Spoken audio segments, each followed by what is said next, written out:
오늘은 데살로니가 전서 4장 13절에서 5장 4절 말씀을 통해서 신자의 궁극적인 위로라는 제목으로 말씀을 전하고자 합니다. 개인적으로 이 말씀을 준비하는데 이번 주에 여러 가지 일들이 있었습니다. 주 초에는 제가 강릉에 있을 때 강릉에서 같이 교회를 섬겼던 교회가 있는데 그 교회 지체의 부모님, 아버님이 돌아가셨습니다. 그래서 그 강릉에서 장례식장을 이제 갔었죠. 저는 아직까지도 장례식장에 가면 무슨 말을 해야 될지 참 모르겠습니다. 어떻게 위로를 해야 될지, 또 무슨 말이 위로가 될지, 그리고 이분들이 어떠한 믿음이고 또 돌아가신 분이 어떠한 믿음인지 몰랐을 때 어떻게 말을 전해야 될지 참 난감할 때가 많이 있습니다. 그러면서 그 같이 참석했던 그 강릉의 교회 목사님이 저보고 이제 목사님도 이제 장례식에 해서 기도하고 뭐 이렇게 인도할 일이 앞으로 있지 않겠냐, 그런 얘기를 들었을 때 참 마음에 많이 부담이 되고, 참 내가 무슨 말을 하고 어떻게 위로를 하고 어떻게 소망을 줄 수 있을까, 이런 것들을 고민을 했었습니다. 또 이번 주에 저희 어머니가 개인적으로 한 달에 한 번씩 요즘 이제 항암 치료를 받고 있는데, 그래서 이제 서울에 제가 올라와서 어머니랑 같이 병원을 갔었습니다. 뭐 경과는 이제 뭐 나쁘지 않아서 서로 이제 힘이 되고 어머니에게 이제 위로가 돼서 왔지만, 아무래도 이제 저희 어머니도 연세가 있고 이제 하다 보니까 그 죽음에 대한 생각들을 하게 되고 또 불안함도 좀 있는 것 같습니다. 제가 드릴 말씀이 어머니한테 그거밖에 없더라고요. 어머니한테 그렇게 말씀을 드렸습니다. 사람이 만약에 늙지 않고 기력이 쇠하지 않는다면 과연 우리가 하나님 만날 걸 소망할 것인가, 그런 생각을 한다고 말씀을 드렸습니다. 어머니도 그거에 많이 공감을 하시고, 우리가 늙고 좀 젊었을 때보다 외모상으로도 그렇고 여러 가지로 이제 좀 초라해지고 힘도 없어지고 그리고 병도 들고 이렇게 되면서 이거보다 더 나은 정말 행복하고 편히 쉴 수 있고 영원히 함께 할 수 있는 그런 세상을 사모하게 되는 거 아닌가라는 생각을 해봤습니다. 그리고 우연히 어제 저희 큰애와 팔씨름을 했는데 제가 졌습니다. 예전에는 좀 아슬아슬하게 졌는데 어제는 한 3초도 안 돼서 제가 팔이 넘어가고 말았습니다. 이제 나도 하나님을 하나님을 만날 것을 소망할 때가 되었구나 생각을 해보게 됩니다.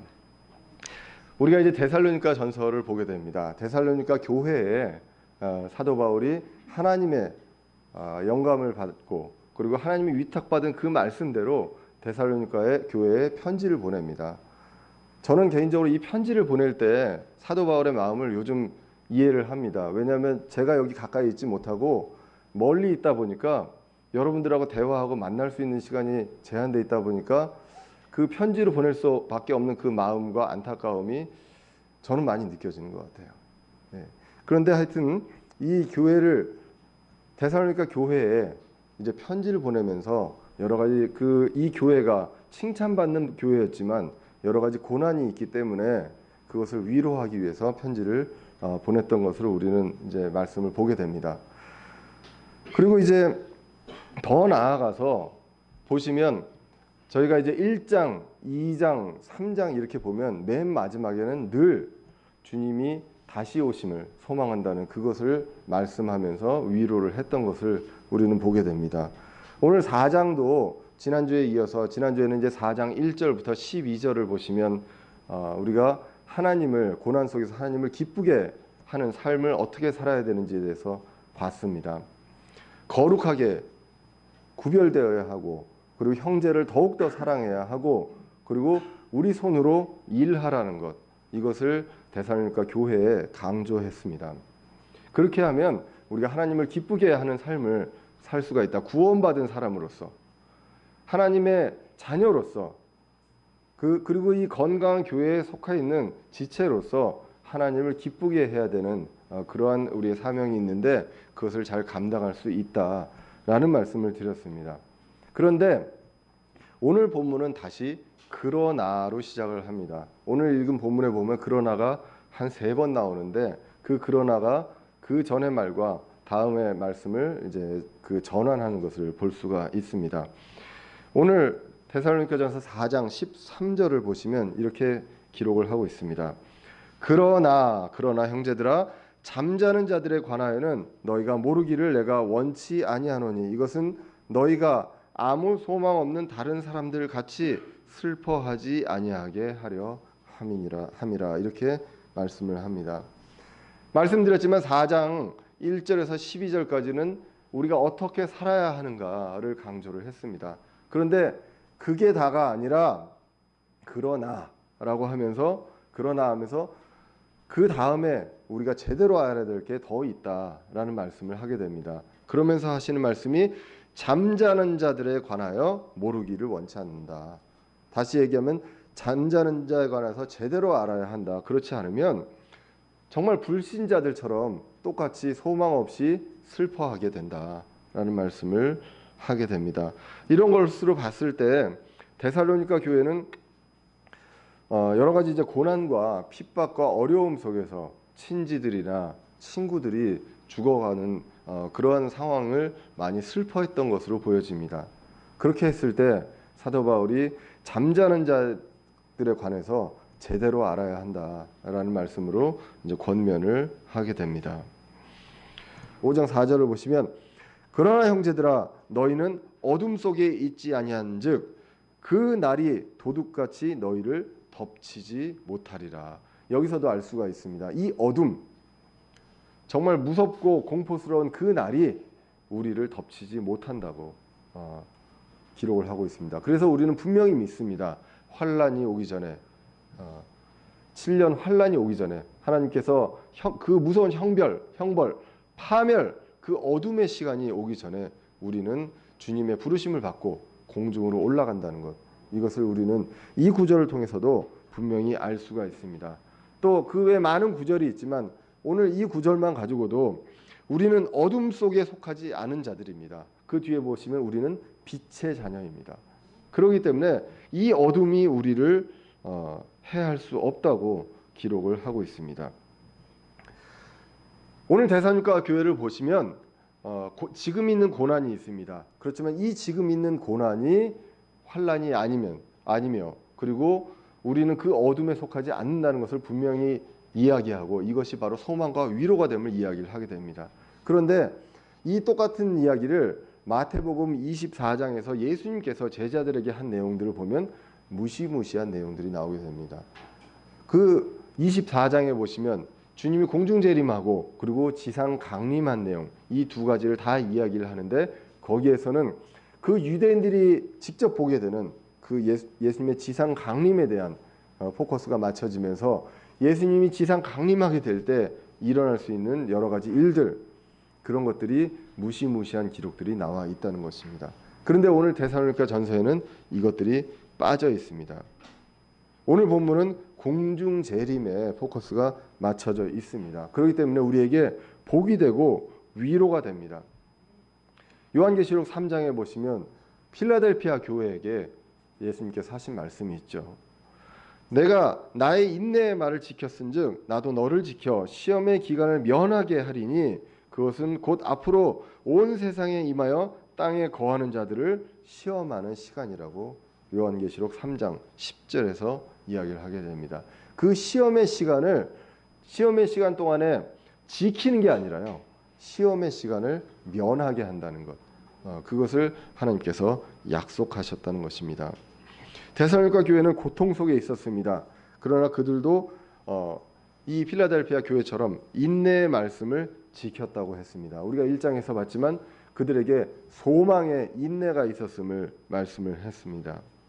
그렇기 때문에 이들에게 재림이 소망이 되고 그것으로 인내하고 주님의 재림을 간절히 기다릴 수 있는 그러한 사람들이 되었다는 것입니다.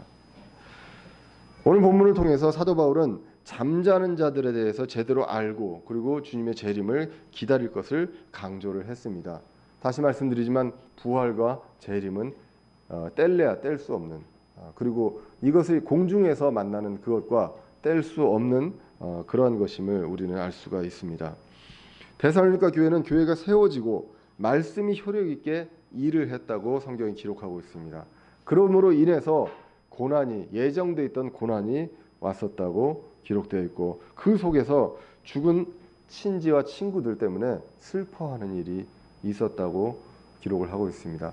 그래서 사도 바울이 하나님의 영감을 받아서 그 단어들을 기록하면서 편지를 보낼 때 이것을 위로하게 됩니다. 신자들의 슬픔은 불신자들의 슬픔과 다르다는 것을 강조를 하고 우리는 그것으로 주님 만나는 그날 그것을 소망하며 서로 위로하라고 이야기를 했습니다. 우리가 부활을 하면 어디로 갑니까? 공중으로 갑니다. 공중으로 올라가서 죽은 자들도 그렇고 살아있는 자들도 그렇고 공중으로 가서 주님을 만나서 그리고 주님과 함께 영원히 살고 이 땅에는 믿지 않는 자들이 그리고 예수님을 거부했던 자들이 살아서 환난을 겪는 그러한 일들이 일어난다고 기록을 하고 있습니다. 말씀을 이제 마치려고 합니다. 여러분들에게는 무슨 소망이 있습니까? 어린 사람일수록 소망이 더 많을 것 같습니다. 이제 그 초중 고등학생들은 대학을 좋은 대학 가고 싶은 소망이 있겠죠. 대학생들은 좋은 곳에 취업을 하고 싶은 소망이 있을 것입니다.